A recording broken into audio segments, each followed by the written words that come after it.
New Karachi 5G کالی market کا علاقہ Sindh solid waste management کی غفلت اور انتظامی اداروں کی نااہلی کے سبب کچرا کنڈی میں تبدیل ہو گیا۔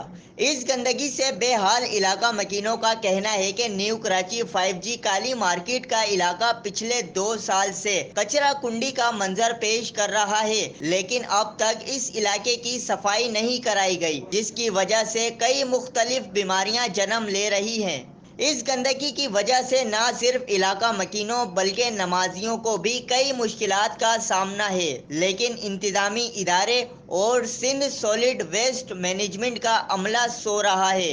علاقہ مکینوں نے ایڈمنسٹریٹر کراچی مرتضی وہاب سے مطالبہ کیا ہے کہ براہ کرم نیو کراچی 5G کالی مارکیٹ سے گندگی صاف کرائی جائے۔ Zain Ansari, C110 news, Karachi. C110 news, خبر کی اصل خبر۔